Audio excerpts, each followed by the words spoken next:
Assalamualaikum warahmatullahi wabarakatuh. Perkenalkan, nama saya Muhammad David dengan NIM 07211173085 dari Prodi Antropologi. Di sini saya akan menjelaskan mengenai fenomena budaya fanatisme sepak bola, keterlibatan terhadap keberlangsungan hidup. Pertama-tama, ya kalian sudah mengenal lah bagaimana sepak bola itu sendiri di kalangan masyarakat secara luas.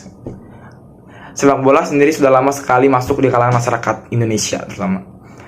Sepak bola merupakan olahraga populer yang hampir digemari oleh seluruh lapisan masyarakat, baik dari kalangan anak-anak, remaja, dewasa, hingga lansia. Hal ini tidak mengherankan. Mengapa demikian? Ya karena kita sudah tahu sendiri, olahraga sepak bola itu tidak hanya menghadirkan sekedar permainan olahraga biasa, melainkan juga menghadirkan unsur keindahan dalam permainannya.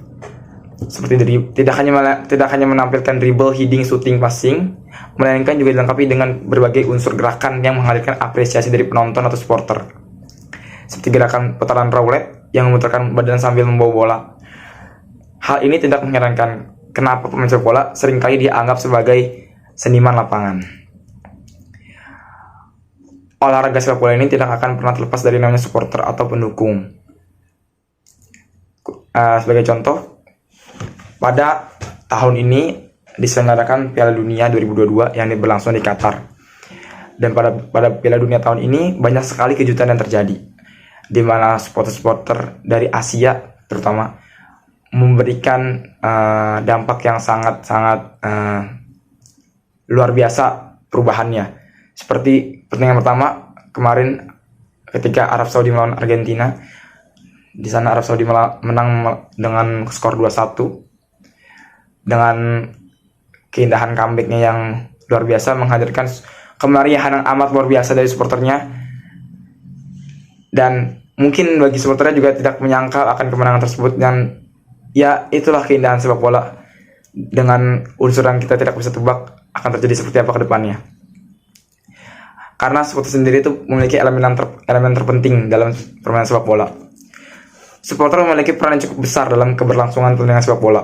Tidak hanya menghadirkan unsur kemeriahan, melainkan juga menghadirkan suasana yang kompetitif, menguji kreativitas seperti membuat koreografi melalui alat seperti flare, banner, nyanyian atau chant, dan lain sebagainya. Kehadirannya juga sering dianggap sebagai pemain ke-12 karena keberadaannya yang amat dibutuhkan oleh suatu klub untuk meningkatkan semangat dan menambah penghasilan klub dengan penjualan berbagai merchandise, tiket, jersey, dan lain sebagainya. Namun, dalam seni perkembangannya itu tidak berjalan mulus, karena seperti kita tahu, supporter kan terdiri dari berbagai kelompok masyarakat, terdiri dari berbagai jenis ras, etnis, dan lain sebagainya. Dan kita tidak bisa menghindarkan yang namanya konflik antar kelompok. Masalah tersebut juga didukung dengan unsur fanatisme yang terjadi di dalam diri dari setiap supporter. Unsur fanatisme atau antusiasme yang berlebihan dalam mendukung sepak bola. Fanatisme adalah dukungan tanpa kompromi dan seringkali ekstrim dari sebuah kelompok, grup, atau partai yang bisa berawal dari sebuah ide atau opini. Kebiasaan perilaku fanatisme supporter tersebut akan menghasilkan tindakan-tindakan yang tidak menyenangkan, serta rasa tidak nyaman terhadap para pemain sepak bola, pelatih, serta jajaran klub sepak bola. Lebih lanjut, tindakan fanatisme yang berlebihan ini makin diperparah apabila klub kesayangan yang didukung itu mengalami kekalahan dan mereka tidak terima akan kondisi tersebut, sehingga menghasilkan tindakan-tindakan di luar batas seperti merusak berbagai fasilitas stadion yang berujung ricuh dan anarkis, menyampaikan pesan-pesan yang mengandung sara dan diskriminatif, dan juga bersifat flaming. Flaming sendiri itu merupakan pesan yang disampaikan di ruang cyber dengan menggunakan bahasa kasar dan dapat memancing keributan dengan pengguna lain. Fenomena tersebut jika dianalisis menggunakan teori difusi budaya. Teori difusi budaya merupakan kebudayaan manusia yang berpangkal atau bersumber dari satu tempat tertentu yang pada waktu makhluk manusia baru saja muncul di permukaan bumi.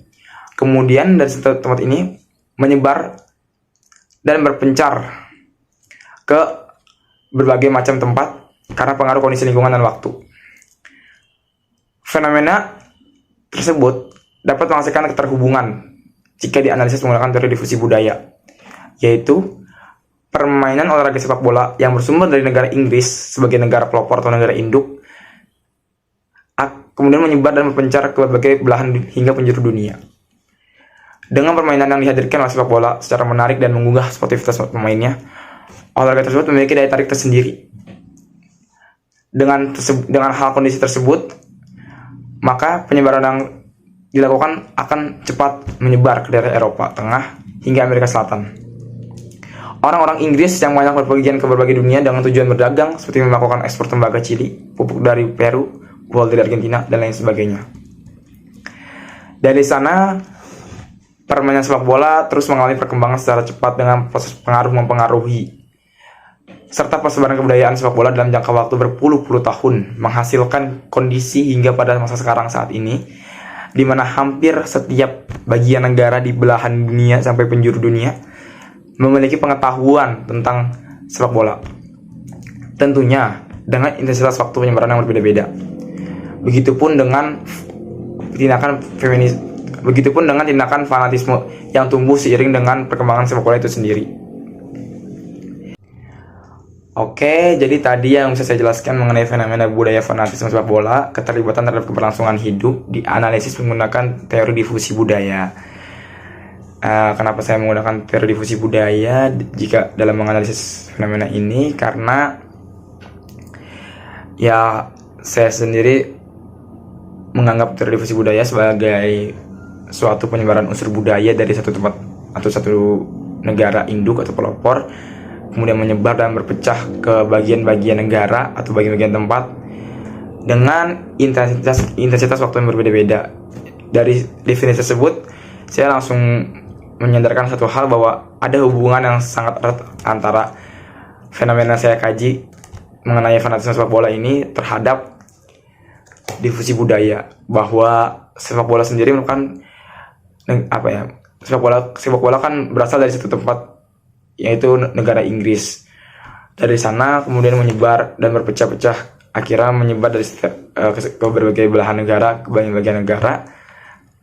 Dan sekarang kita sudah tahu juga hasilnya bahwa hampir seluruh bagian negara itu sudah mengenal sepak bola, karena sepak bola merupakan olahraga bisa dibilang paling populer dan paling diketahui oleh sebagian besar masyarakat secara luas. Kayak kalau kita analisis, mungkin ya kita nggak bisa memungkiri ada negara yang mungkin yang minim pengetahuan tentang sepak bola, tapi pastinya hanya bisa dihitung dengan hitungan jari, karena seluruh negara di dunia ini sudah mengenal sepak bola secara umum, walaupun dengan tingkatan pengetahuan yang berbeda-beda.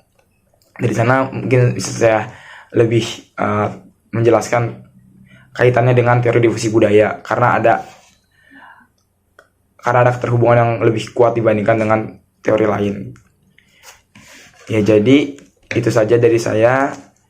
Kurang lebihnya mohon maaf jika ada kesalahan dalam penyampaian kata ataupun ucapan.